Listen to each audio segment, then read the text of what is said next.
Olá pessoal, sejam todos bem-vindos a mais um episódio do NDcast, um quadro do Novo Direito que traz aqui comentários, análises jurídicas, e hoje estamos com dois convidados especiais, onde vamos tratar do tema de violência contra a mulher, também no âmbito da violência doméstica, né?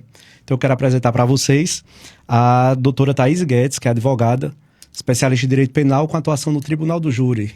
Boa tarde, doutora. Boa tarde, desde já, muito obrigada pelo convite. É uma honra estar aqui com vocês, compartilhando um pouco do meu dia a dia atuando nessa área. Também estamos aqui com o doutor Vladimir Nobre, que é juiz da terceira instância lá na cidade de Souza. Boa tarde, Pablo. Boa tarde a todos os que assistem a NDcast. E satisfação também estar por aqui. Muito bacana. Eles vão trazer experiências do dia a dia na área deles. Doutor Vladimir já teve atuação na vara de violência doméstica e doutora Thaís advoga na área criminal e vai falar também dos aspectos do advogado, tanto para defender quanto como assistente de acusação. Então a gente vai começar apresentando um vídeo para vocês e a gente vai fazer a análise desse vídeo dentro do âmbito da violência doméstica.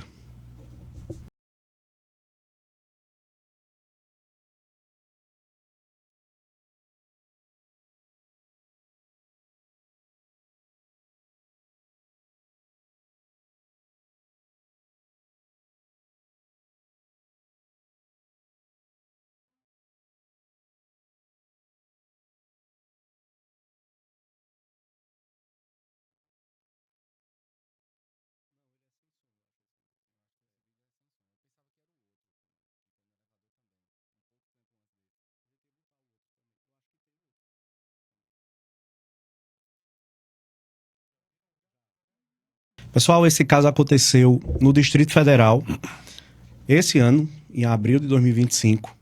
Caso de violência doméstica.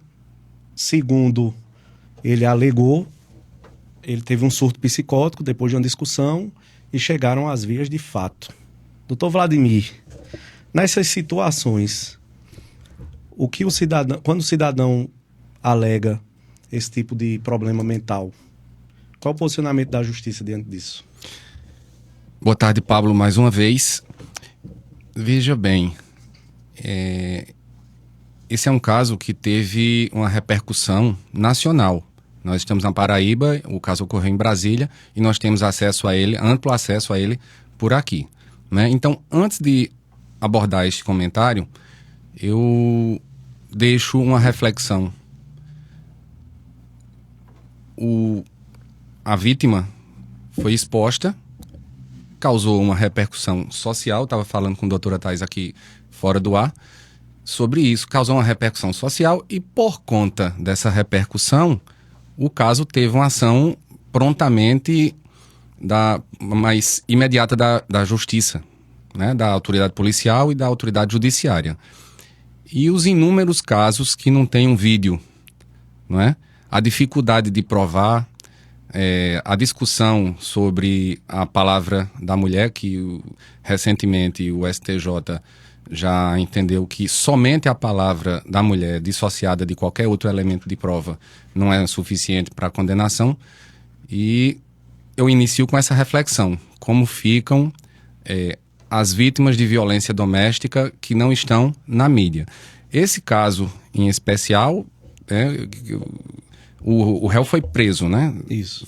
Teve a prisão preventiva decretada, porque ele estava de frente de uma câmara pública e não teve o menor medo, o menor receio da punição, né? Crença na impunidade total e, de fato, ele oferecia um risco à ordem pública.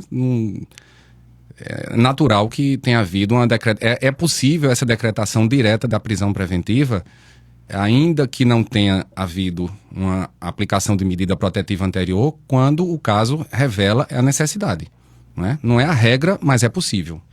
Inclusive, doutora, nesses casos, nosso podcast é voltado muito para a atuação do advogado.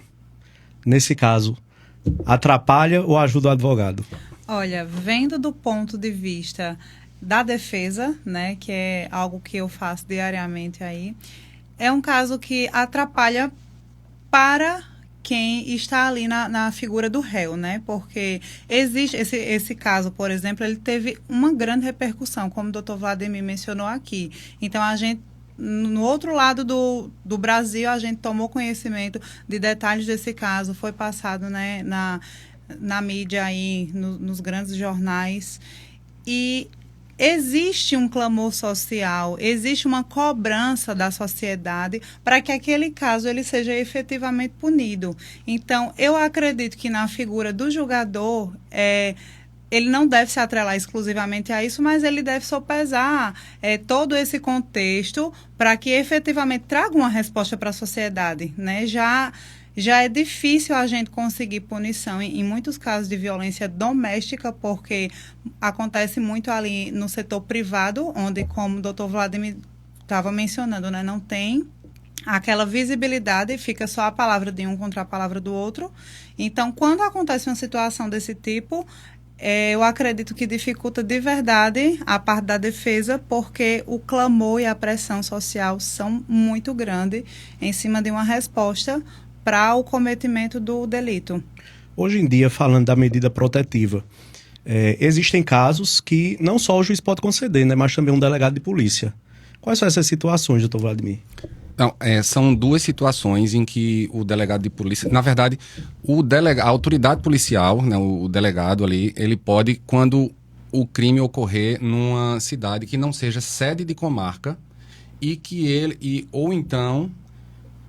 pelo policial que atendeu a ocorrência, entendeu? Mas desde que haja uma necessidade imediata de aplicação daquela medida. Essa medida, no entanto, ela tem uma validade curta. O policial tem que levar a conhecimento do juiz no prazo máximo de 24 horas, que decidirá também no prazo máximo de 24 horas se mantém ou se retira ou também se elastece essas medidas, mas é uma atuação bem restrita para garantir o delay entre o fato e o conhecimento do juiz, somente. A gente costuma assistir bastante, né, nos noticiários, vítimas que conseguem a medida protetiva e depois o agressor volta, mesmo com a medida protetiva, e ou mata a vítima ou comete um novo crime. Na opinião do senhor, a medida protetiva ela é falha e até que ponto ela tem eficácia? Veja bem, Pablo, eu vou elasticer um pouco essa resposta para a gente ter uma compreensão global do caso. Em 1979, e eu peço até perdão de não lembrar o nome da pesquisadora, mas estabeleceu-se e entendeu-se o ciclo da violência doméstica. O ciclo não é necessariamente... exato, não há uma ocorrência exata do ciclo, mas na esmagadora maioria dos casos ele ocorre de forma parecida.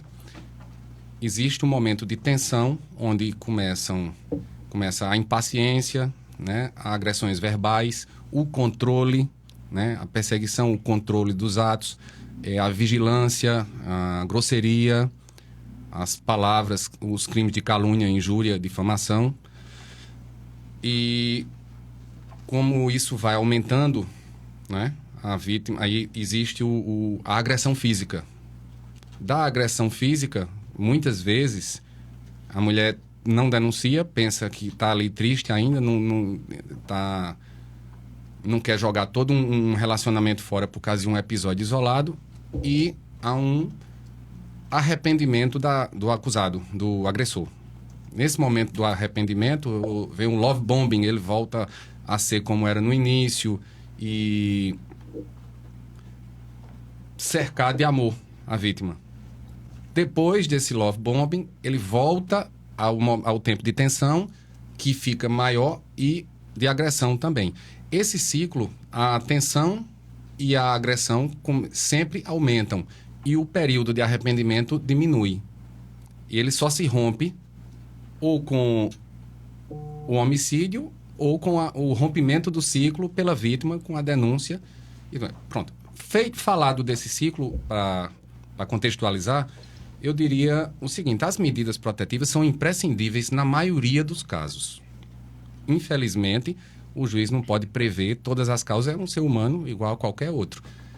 Quando ele fixa uma medida protetiva e ela é descumprida, temos o crime do artigo 24A da Lei 11.340, a Lei Maria da Penha, que é o crime de descumprimento de medida protetiva, que justifica a imediata decretação da prisão preventiva, né?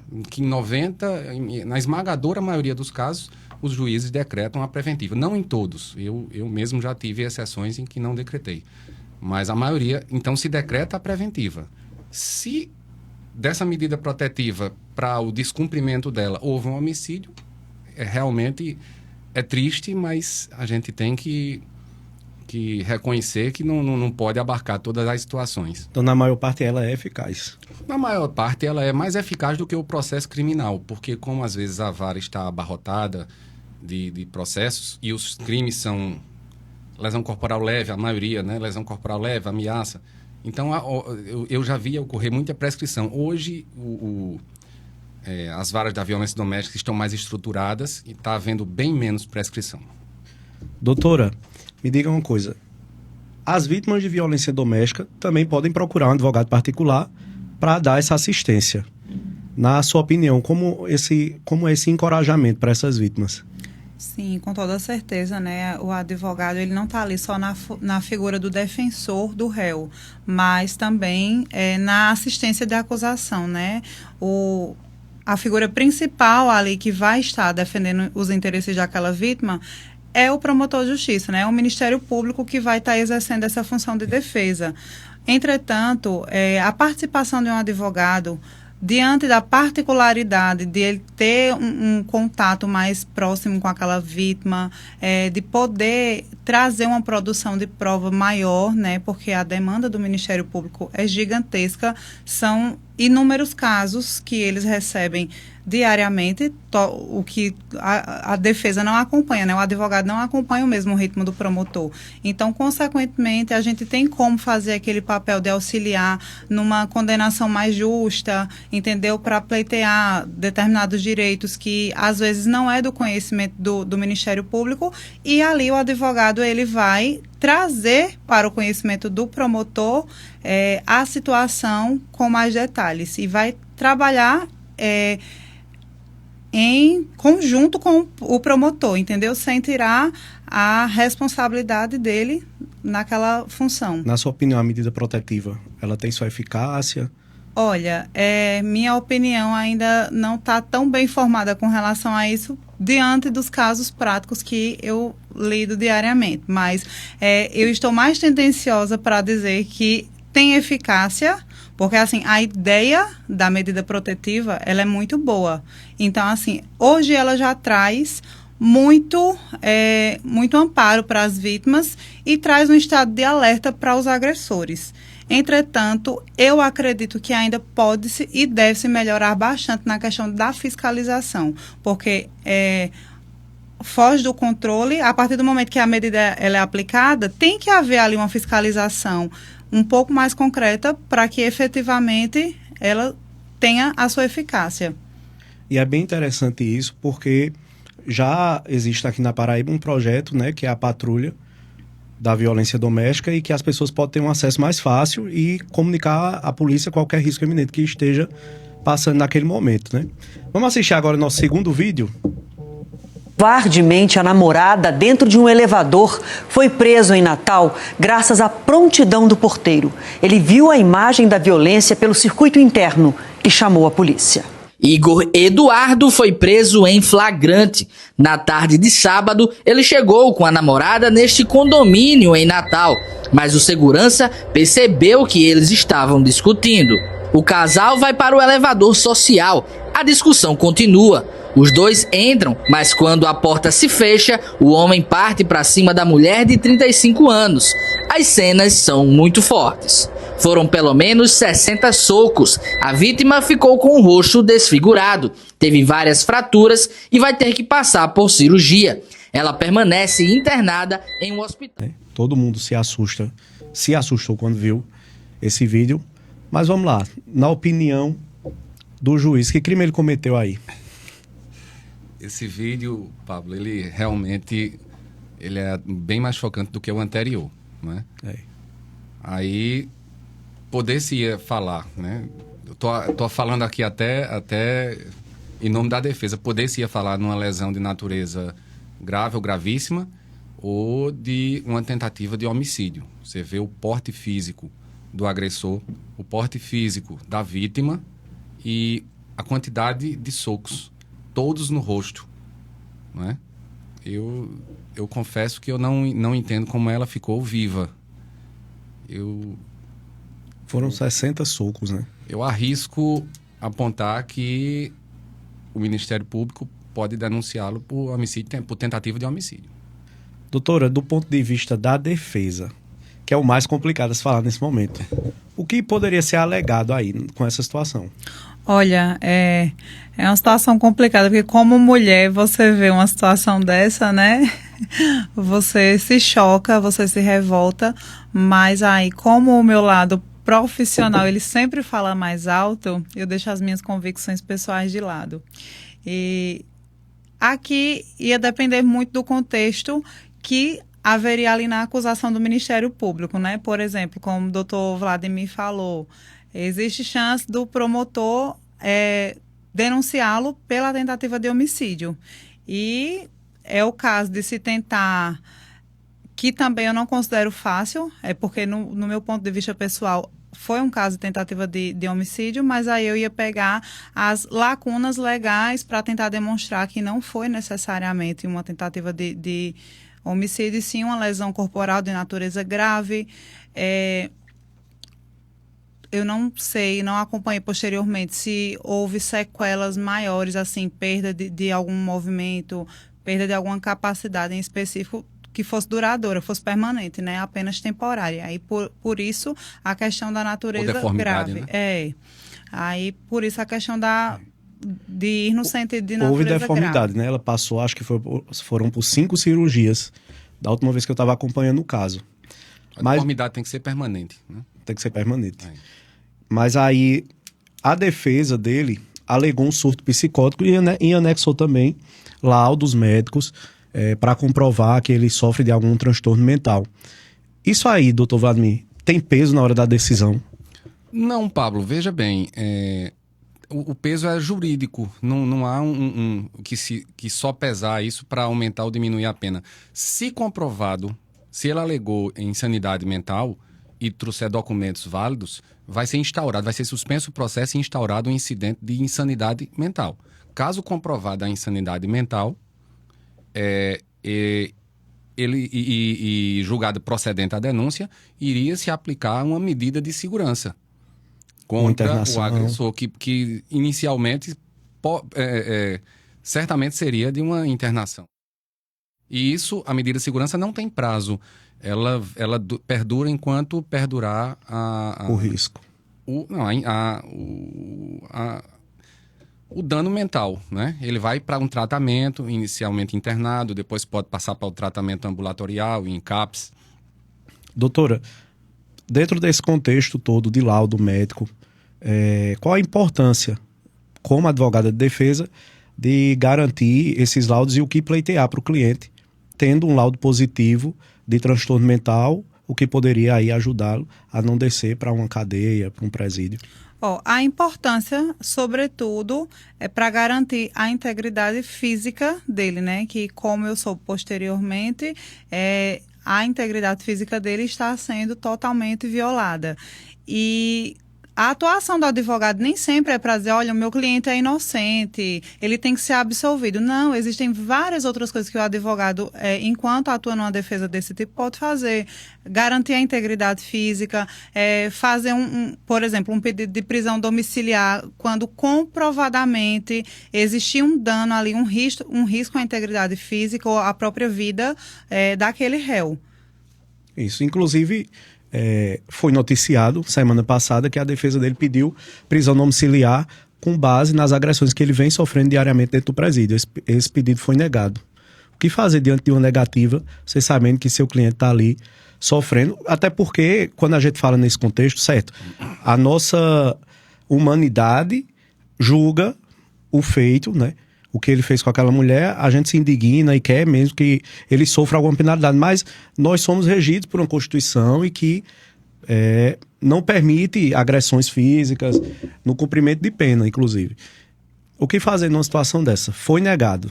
Tem que analisar o contexto, né, do porquê que foi negado. Será que o advogado conseguiu trazer provas documentais, provas irrefutáveis de que aquele apenado, aquele custodiado, ele está de fato sofrendo aquele dano, ele está de fato sendo vítima de violência física, de violência sexual, como também já foi relatado. Então, eu particularmente buscaria meios de, através de perícia, através de laudo médico mesmo, trazer a comprovação de que aquilo estava existindo. Então, tem que ver o porquê, né? A fundamentação que fez com que fosse negado aquele pedido. Doutor Vladimir, uma pergunta que sempre ficou na minha cabeça. Vamos dizer que fosse um caso menos repercutido, um caso também de menor potencial do que esse aí, mas o cidadão está preso e a justificativa da prisão seja com base na ordem pública. Até que ponto pode se segurar uma prisão com base na manutenção da ordem pública? Pablo, a ordem pública ela é assegurada pela prisão até que existam elementos nos autos. Isso é subjetivo, mas ao mesmo tempo é definitivo. Até que existam elementos nos autos que comprovem que o risco à ordem pública desapareceu. Entendeu? Seja pelo decurso do tempo, decorreu um tempo e se percebe ali que os ânimos se acalmaram ou que ele tinha algum problema psiquiátrico e precisa de uma internação, ou por um excesso de prazo na prisão, né? Excesso de prazo na prisão tem várias formas de ser revogada uma prisão pelo risco à ordem pública. Mas o primeiro é desaparecer o risco à ordem pública. Doutor, agora uma pergunta bem objetiva também em relação à ordem pública. Como comprovar que já está garantido a ordem pública para soltar seu cliente? A pergunta dela é mais difícil. Me coloca numa situação, né, do lado de um juiz, eu fazer críticas aqui às decisões judiciais. Não é fácil, não. Não é fácil. A função do advogado criminalista, a gente praticamente tem que, assim, fazer milagre mesmo, porque... Por exemplo, às vezes a gente traz provas para um processo. Vou trazer um exemplo aqui, já que a gente está falando do contexto da violência doméstica.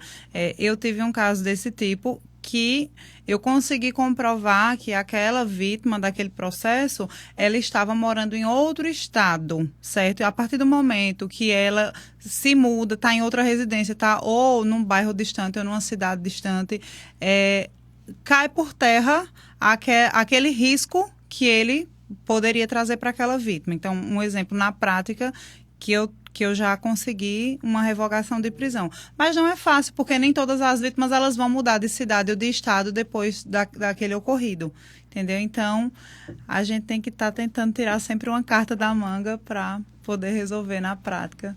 E é uma luta diária, né, doutora? doutora? É uma luta diária. Olha, a gente vai falar agora de um tema que está muito em alta, né? É um tema novo, né? Que é o crime de stalker. Ele veio agora numa mudança, né, legislativa. Doutor Vladimir, em que consiste o crime de stalker? Pablo, o artigo 147A do Código Penal, né, que foi inserido recentemente, não tem muito tempo, mas também não é tão jovem assim, né? Não é desse ano ou do ano passado, como as inovações. Teve muitas inovações, né? Eu falei aqui em off da tornozeleira eletrônica, possibilidade de tornozeleira eletrônica como medida protetiva, mas o crime de stalking é a perseguição, stalkear, né? Stalkear, aportuguesaram a palavra stalking, é de perseguir a vítima. O requisito principal do crime de stalking é a reiteração. Você chegar para uma possível vítima, né, e fizer uma ameaça, é só uma ameaça. Agora, se você faz uma ameaça, você no outro dia vai de novo, aí vai na rede social, aí vai na casa dela, aí sabe onde ela está e persegue também, entendeu? Dessa forma, com essa reiteração, aí o crime não é só o de ameaça, é o de stalking. Inclusive, ele pode ocorrer também... Não precisa de ter uma ameaça, um constrangimento nesse sentido. Só no fato de você perseguir, de você estar no mesmo local que a vítima, cerceando dela a liberdade dela estar à vontade, ela percebendo que onde ela está, você está também, entendeu? Seguindo, tentando conversar, mandando mensagens, mandando presentes reiterados, depois dela já ter manifestado que aquilo está incomodando, certo? O indivíduo pode ser condenado pelo crime de stalking. Um cidadão que ele já tem uma medida protetiva, que não pode se aproximar da pessoa, e ele pratica o stalking, eu acho que ele não comete o crime de stalking, sim a quebra da medida, não é isso? Não. Ou não, dá para encaixar? Pode ser os dois. Pode ser os dois. Pode. Veja bem, ele tem uma proibição de se aproximar da vítima. E no dia seguinte ele vai, se aproxima e faz uma ameaça. Ele responde pelo crime de ameaça e pelo crime de descumprimento de medida protetiva. Nós temos um caso aqui para comentar, é o caso de Tereza Carneiro. Ela nos autorizou a mostrar os vídeos e, inclusive, teve uma repercussão aqui na Paraíba, passou num telejornal do Estado, em que ela vinha sendo perseguida e ameaçada diariamente por um funcionário da prefeitura local. E ela nos mandou um vídeo e a gente vai dar uma assistida agora. Perfeito. Pablo, esse vídeo eu acho que é bom com áudio, né? Eles não É, conhecem o caso. mas aí eu posso botar aqui, eles vão assistindo. Bota aí, bota na... E aí, na edição, quando editar, você bota o vídeo. É suficiente. Mas a prova, Uma denúncia a dificuldade da prova é a mesma para a vítima e para o acusado, viu? sofrendo ameaças nas redes Inclusive, ela me avisou que ele foi preso. sociais do município. Pode segurar aí. Foi quando essa prisão? Foi... Passou há cerca de Acho que foi agora há pouco. E mesmo após intimação da polícia e até a aplicação de medidas cautelares, essa mulher diz que continua sofrendo ataques. A reportagem é de Carol Santos. As redes sociais estão presentes na vida das pessoas diariamente. 86,6% da população brasileira está conectada, segundo dados do Relatório Digital 2024 Brasil, fazendo do país o segundo mais conectado do mundo. Um ambiente amplo e ainda inseguro. Crimes cometidos por meio de redes sociais têm se espalhado cada vez mais. Café. E entre as principais vítimas estão as mulheres.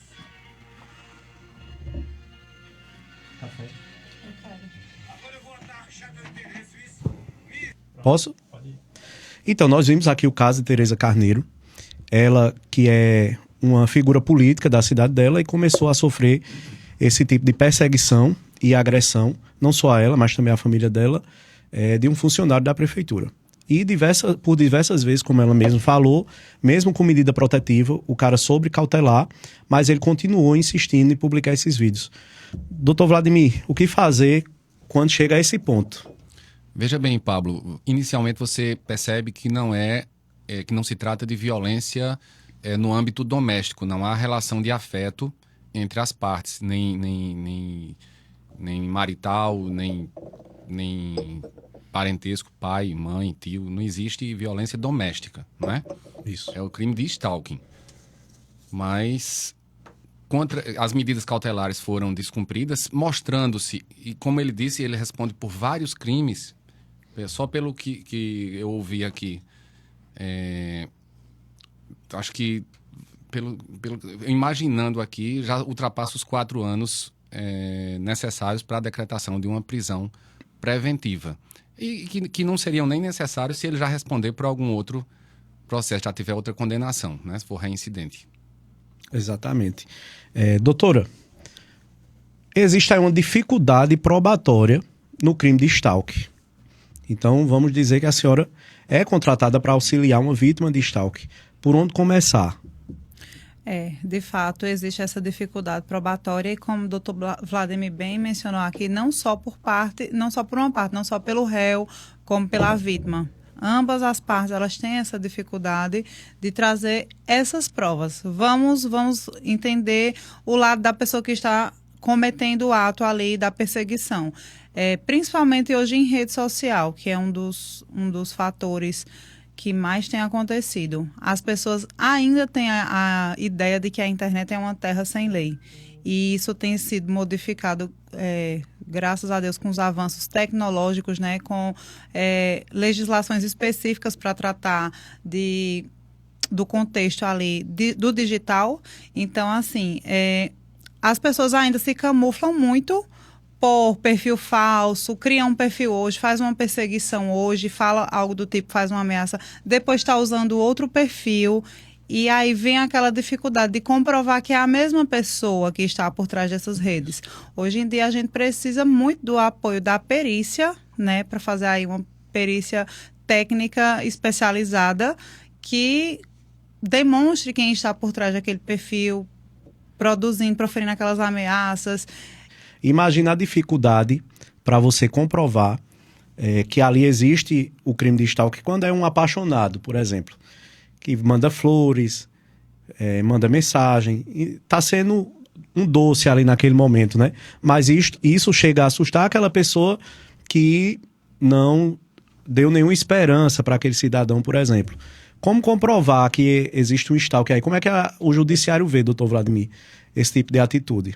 As provas são as mesmas para qualquer processo, Pablo.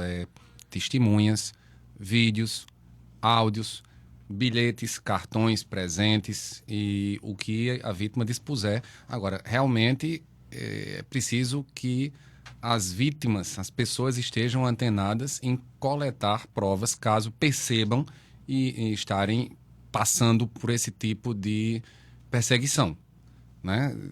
Vai depender muito da habilidade da vítima de comprovar a perseguição. O senhor já julgou algum caso desse tipo? Não julguei nenhum, mas tenho lembro de um caso emblemático antes da existência do crime de stalking, portanto, não se configurava o crime de stalking, pode ter configurado aí ameaça, qualquer outra coisa, de um cidadão que visivelmente tinha problemas mentais e não deixou uma faculdade para ir para outra, para ficar perto de uma pessoa que ele se apaixonou, e ele tinha na cabeça dele a certeza de que ele tinha alguma coisa com ela, que ela ia querer, e continuava, trocou de faculdade, ela acabou se afastando, ele recebia ameaças da família para deixar ela em paz, mas ele não deixava, ele acabou tendo a prisão preventiva decretada como medida extrema e excepcional nesse processo, e em audiência ele chorou, mas não porque a prisão foi mantida, e sim porque ele recebeu uma ordem direta de não manter mais contato com ela. Então, Nossa. Aí nesse caso eu não sei o desfecho que teve, mas nitidamente ele tinha algum problema mental e já é bem antigo, por isso que eu estou mencionando. Ele tinha algum problema mental e podia ser comprovado por meio de perícia. Nesses casos se aplica uma medida protetiva, não no dele que já estava com a prisão decretada, mas num caso que se inicie, começa com a medida protetiva. Não, começa com medida cautelar, porque não existia relação de afeto Sim. entre eles, não existia uma relação entre eles, né? A medida protetiva, ela é fixada pela Lei Maria da Penha, tem outras medidas protetivas para o idoso, mas no stalking, em geral, como eu disse no início, ela não é necessariamente no âmbito da violência doméstica. Pode ser. E se for, cabe uma medida protetiva. Mas muitas vezes não é. Muitas vezes são esses casos aí. Nesse caso aí, você veja que foi mencionado, não existia uma relação de afeto entre as partes. E era um stalking. Então aí cabe medidas cautelares previstas, diversas da prisão, previstas no Código de Processo Penal. Agora vamos para um tema um pouco polêmico. Vamos dizer o seguinte, né? Não é a regra, para mim é a exceção. Mas de diversas denunciações, falsas denunciações, que chegam até o judiciário e às vezes complica a vida de quem está ali sendo acusado de um crime sem ter cometido, principalmente na seara de violência doméstica. Doutora, como enfrentar isso aí? Olha, hoje a Lei Maria da Penha ela visou tanto trazer proteção para as mulheres, né, que infelizmente a gente tem visto cada vez mais, ainda é uma minoria, mas é cada vez mais corriqueiro, você vê mulheres usando de má fé para tentar prejudicar um homem com falsas acusações, sabendo que a palavra dela tem uma grande relevância.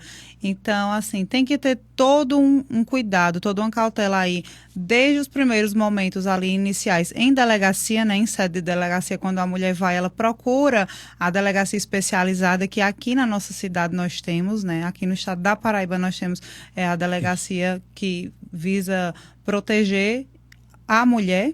Então, tem que ter um cuidado inicial ali para saber ponderar o que é, de fato, uma situação de contexto de violência, o que é que ela leva para comprovar. Tudo bem que a palavra dela tem, de fato, relevância, mas existe algum outro elemento que assegure que ela está sendo vítima daquela situação? Porque se for só pela palavra dela, fica difícil, né? Assim, pode prejudicar um cidadão que está totalmente inocente na história. Eu tive um caso que era um caso de divórcio e porque a mulher tinha total interesse que o marido saísse da residência, ela queria tirar ele da casa de todo jeito, visando se proteger pela questão da violência doméstica, né, que tem hoje esse amparo de priorizar a mulher ficar com o imóvel.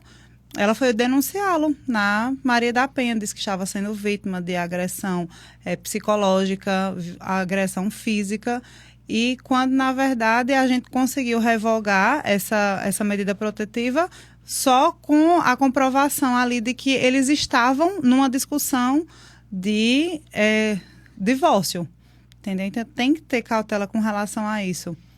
Precisa existir essa comprovação, tem que ponderar bastante. Entre conflitos conjugais e a violência doméstica, né? Isso, tem que ponderar, porque, por um lado, você não pode simplesmente estar aplicando medida protetiva para toda pessoa que chega dizendo que foi vítima, mas também tem que ter o cuidado com as mulheres que de fato são vítimas, e não são poucas, né? Elas às vezes já têm ali o receio de denunciar, já tem apontamentos, pessoas da família que criticam mesmo. O próprio ciclo às vezes critica: você vai fazer isso, você vai denunciar o pai do seu filho, entendeu? Então, assim, ela já vai com aquele receio. E se chegar numa delegacia e não tiver o amparo, a proteção que necessariamente ela precisa, a impunidade ela só vai aumentar, né? Então, isso. Tem que pesar bem direitinho para não nem pesar demais nas punições, nem tampouco fazer o efeito contrário. Existe um critério, doutor Vladimir, para que se decrete uma medida protetiva, ou só o pedido do delegado de polícia, ele já serve para o juiz tomar a decisão? O juiz pode decretar, inclusive de ofício, se verificar a necessidade. O que a Lei Maria da Penha tenta, no caso da violência doméstica, é retirar um pouco o peso das costas da vítima, e tanto o Ministério, as autoridades em geral, os atores do sistema da rede de proteção à mulher, atuarem de forma mais independente. Tanto que até o crime de lesão corporal de natureza leve, que em regra é de ação pública condicionada à representação, no caso da violência doméstica ela é incondicionada. Só a ameaça que seria condicionada à representação. Mas a sociedade, na verdade, é o seguinte: a mudança de mentalidade, principalmente de uma sociedade em geral, ela é lenta. Então, o que é que acontece? Eu nesses 20 anos de magistratura e mais alguma coisa como analista judiciário, que já fui, e advogado, eu vejo que algumas leis que mudam, que rompem um sistema abruptamente, elas enfrentam uma certa dificuldade de serem corretamente aplicadas. Você veja que, eu vou dar alguns exemplos rápidos. O Código de Defesa do Consumidor, que demorou a pegar a chama, e depois que começou a ser mais aplicado, porque tinha o juizado do consumidor, né? Aí o juiz foi se especializando, tinha uma aplicação muito leonina, muito violenta contra o fornecedor. E ao longo do tempo, isso foi se ajustando, né? Outro exemplo, quando mudou o sistema processual penal, onde o juiz não iniciava mais as perguntas, as partes perguntavam diretamente, né? Muitos juízes arranjaram um fundamento jurídico um fundamento ali para dizer que aquela lei não podia ser aplicada. E esses processos foram todos anulados pelos tribunais e depois de algum tempo também houve a aceitação e o cumprimento dessa nova lei. Da mesma forma, a lei Maria da Penha, entendeu? Houve no início um período morno, depois um período de exagero na sua aplicação, como, por exemplo, apenas a palavra da vítima é suficiente, né? E recentemente está se chegando a uma moderação, né? O STJ decidiu recentemente que a palavra da vítima precisa vir embasada por algum outro elemento de prova. Esse outro elemento de prova pode ser até do inquérito policial, né? O inquérito não pode ser única base para a condenação, mas ele pode servir como um dos fundamentos para a formação do convencimento do juiz. Isso está no Código de Processo Penal. Então, o que carece é dessa adaptação. Infelizmente, não são todos os homens maus e todas as mulheres boas, né? Isso. E os abusos também existem de cá para lá e de lá para cá, mas o que se tem que coibir principalmente são os abusos contra a mulher, porque historicamente, socialmente, ela tem um papel mais sofrido na sociedade e precisa dessa resposta para poder equiparar as forças, né? Mas aos poucos as decisões vão adquirindo um contorno mais sóbrios. Agora uma pergunta bem interessante. Existe medida protetiva para o homem? Existe para o idoso, né? Para o homem vítima de violência doméstica? Não. Existe medida cautelar. Se for idoso, existe medida protetiva do idoso, né? Se for... Equipara, né? Ali a medida atinge meio que a mesma finalidade, né? Mas por conta de ser idoso, não por conta de... Mas sem usar a base da violência doméstica. Sem usar o fundamento da violência contra o idoso, da violência doméstica contra o idoso, né? O fundamento está lá no Estatuto do Idoso. Violência doméstica contra homem... Não, tem aplicações contra... aí eu também não vou entrar no debate, né? Contra mulheres trans, essas situações já teve aplicação de medidas, sim. Eu vi também que a violência doméstica ela acontece... Mas aí não são homens, são mulheres trans. Eu vi também que existe violência doméstica contra uma empregada que mora na casa e se ela apanha ou é vítima de alguma coisa, ela é vítima de violência doméstica contra o tio, contra uma tia, contra alguém que conviva ali dentro da casa. Aí eu fiquei com essa pergunta, mas será que o homem que é vítima de agressão... Porque acontece. Eu conheço casos de homem que apanhou da mulher e vivia apanhando e ele se sustentava até pela vergonha de dizer que apanhava em casa. As mulheres também se sustentam pela vergonha. Sim, exatamente. E principalmente a mulher resiste muito a denunciar pela situação econômica, né? Muito. A situação econômica social. É uma das coisas que pesa muito para uma mulher sair daquele ciclo de violência. E aí...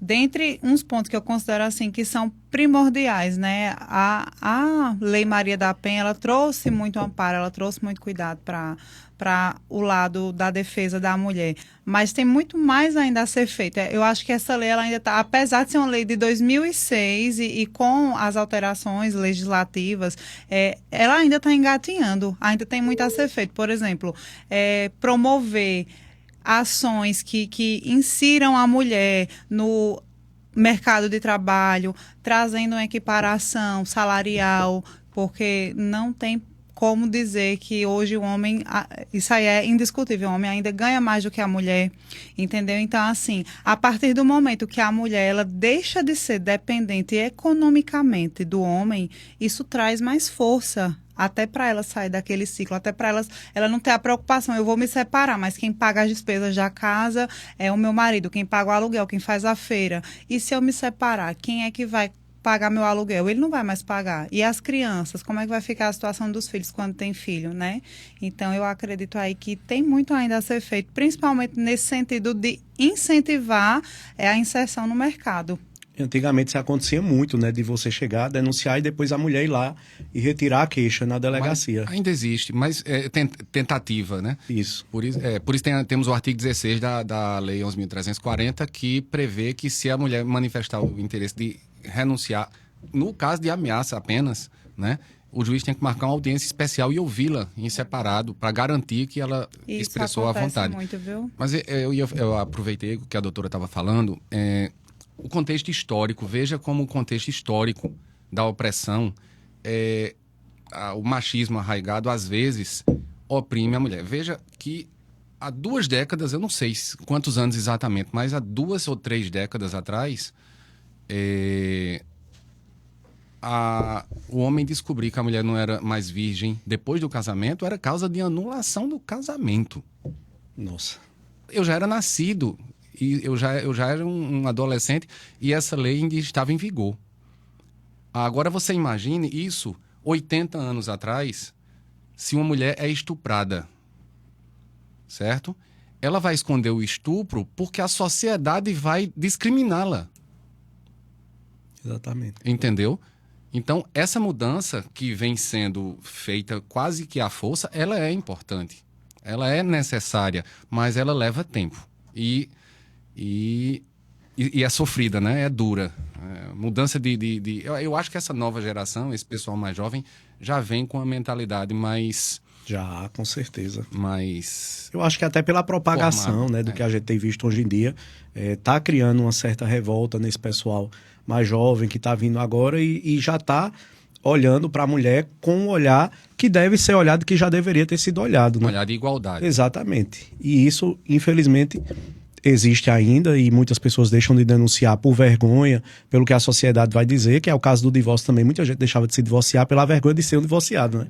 Eu já ouvi muito isso. De mulheres, de homem não. Homem nem ligava muito para isso. Mas Você veja que antes da Lei Maria da Penha, os delegados tinham o costume...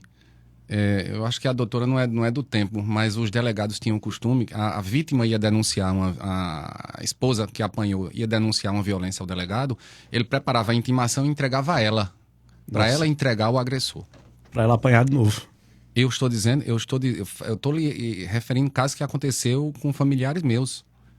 O delegado entregou para a mulher entregar o agressor. Isso era costume. Tanto que a lei veio proibir que essa intimação fosse entregue diretamente pela vítima. Olha, é mais um avanço, né? É. E aí, se a gente for ver historicamente, a gente já teve muitos avanços. Demais. E com certeza vamos ter muito mais. A gente às vezes pensa assim, está muito deficitário, falta muito, mas avançou muito também. E continua avançando. Eu tenho uma cliente que elogiou, esse caso tramitou lá em João Pessoa, ela elogiou todo o acolhimento que ela recebeu no âmbito de violência doméstica, recebendo mensagem da patrulha, pelo WhatsApp, o próprio pessoal lá do setor, né, da vara de violência doméstica, entrando em contato com ela, apoio psicológico. Ela disse, olha, eu estou impressionada, não sabia que era assim. Espero não viver isso de novo, mas eu estou muito feliz por ter esse acolhimento. E os policiais que atendem os casos de violência doméstica têm um treinamento específico para isso também. Eles sabem chegar de forma diferente na casa, conversar, de não acreditar diretamente na versão de ninguém, porque pode estar havendo uma pressão ali, né? Depois que o policial sair vai acontecer alguma coisa. Então, eles têm todo um roteiro a seguir. Já para a gente estar entrando ali para o finalzinho do nosso podcast, eu queria fazer uma pergunta que é bem interessante. Existe o feminicídio, o femicídio e existe o homicídio, certo? O feminicídio é no caso de violência doméstica, correto? O femicídio é no caso de ser uma mulher, matar por ser mulher. Certo? Cabe só o homicídio, no caso de matar uma mulher, vamos dizer, o cara foi lá, matou aquela mulher, não por ela ser mulher ou fora do âmbito da violência doméstica, vamos dizer, por uma dívida. Ele matou. Ele pode responder só pelo homicídio? Só sim. O feminicídio é pela condição de mulher, pelo fato dela ser mulher. E tem o fato dela ser mulher, tem o fato do âmbito da violência doméstica também, ou só dela ser mulher mesmo não sendo Violência doméstica tem várias situações, mas cabe também. Isso, ali na função da defesa, né, para essa sua última pergunta, é comprovar ali e tentar trazer claramente que o fato daquela morte, ela não se deu pela questão do gênero. E assim, se a mesma figura que tivesse ali como vítima fosse um homem, no mesmo contexto teria acontecido, entendeu? Doutora, a senhora tem atuação no tribunal do júri. É difícil convencer a sociedade, porque ali no tribunal do júri você está lidando com uma parte da sociedade que vai decidir o futuro do réu. É difícil convencer o réu que a mulher não foi morta ali por ser mulher? É muito difícil. É muito difícil. O âmbito do tribunal do júri, por si só, exige muita técnica, muita experiência. Não é um lugar para amadores, né? Mas, assim, cada caso traz uma vertente diferente a ser seguida. Mas existe sim a possibilidade da pessoa ter cometido aquele crime, não em razão do gênero, mas que é fácil comprovar isso, não é. Não é. Existe alguma resistência dentro do tribunal do júri por ser uma advogada? Não, eu particularmente não sinto Isso é superado. esse tipo de resistência, não. Graças a Deus eu me considero muito bem acolhida onde eu chego. Sempre Né? respeitada. Eu trabalho num setor, né, numa área que ali predomina os homens, né, na atuação, em delegacia, agentes, tudo de maneira geral, mas graças a Deus eu me considero sempre bem acolhida, né? Eu tento trabalhar cada vez mais de maneira técnica, saber separar as coisas, e isso é muito importante. Para a gente encerrar, deixa aí sua dica para as mulheres que sofrem de violência doméstica e ainda não têm essa coragem de buscar ajuda. A primeira dica que eu deixo é o que eu falei há pouco tempo atrás. Busquem ser independentes financeiramente. Eu sei que não é fácil, é um processo, mas todas nós mulheres, somos capazes de superar essa barreira e sair de um ciclo de violência, né? Busca se capacitar, estudar, trabalhar, ser independente, porque isso já é um primeiro e um grande passo para você ter força para sair daquele ciclo de violência. E, principalmente, denunciar, buscar apoio em família, apoio em amigos, porque, às vezes, você está numa situação dessa e sozinha você não tem força de sair, mas com o apoio de terceiros você consegue. Bacana. Doutor Vladimir, sua mensagem final, seu conselho para esse pessoal também, seu conselho para o agressor que está aí achando que está por cima. Primeiramente, eu aconselho à vítima, né? A violência doméstica, ela começa com violência psicológica e ela adoece um pouco a vítima.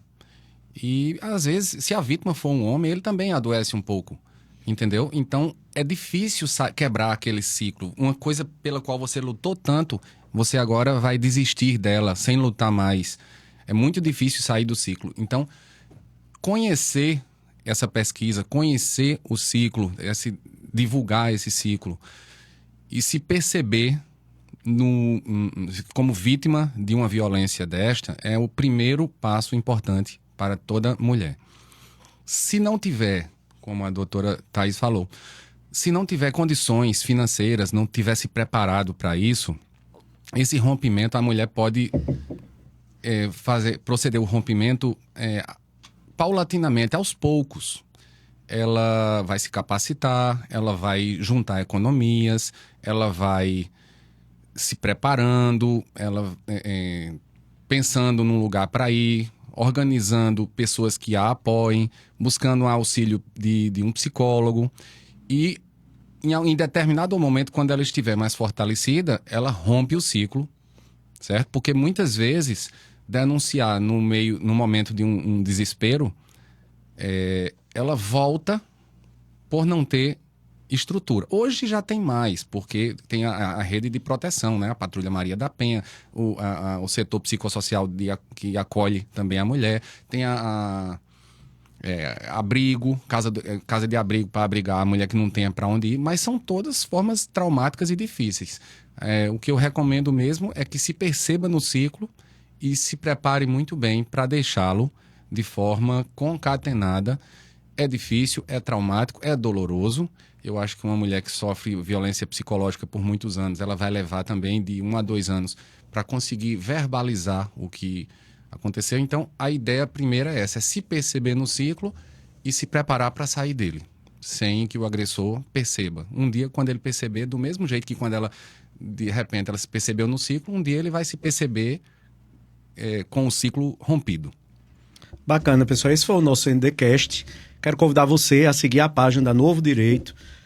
Nós teremos em breve um podcast falando sobre crimes digitais, vazamento de dados. Acredito que seja o próximo episódio. Então você está convidado a assistir. Curta, compartilhe o vídeo. Quero passar para vocês uma lembrança da Novo Direito, certo? Todo operador do direito gosta de café, né? Então aqui vai uma xícara e uma caneta aqui da Novo Direito. Ah, que lindo. Doutora. Café é tudo, né? Café move o mundo, né? Café move o mundo. Pessoal, muito obrigado pela participação de vocês. Foi muito Obrigada pela proveitoso, lembrança também. muito esclarecedor. Trazer um profissional do direito como a senhora, que tem uma atuação gigantesca, como eu estava comentando aqui. Eu vejo você em Campina de manhã, à noite já está em Pernambuco e assim, viajando. Doutor Vladimir também, que tem uma grande atuação como juiz no estado da Paraíba, também em Pernambuco, né, doutor? Foi juiz lá. Fui juiz em Pernambuco, depois fui nomeado na Paraíba. Foram 2 concursos. Bacana, advogou. Foi. Advoguei um pouco, como eu disse aqui no início, mas não tive o conhecimento empresarial suficiente para continuar e acho que meu perfil era o de ser juiz mesmo, não tinha para onde correr não. Pois é, pessoal, esse foi mais um NDcast. Conto com vocês no próximo episódio. Um abraço a todos.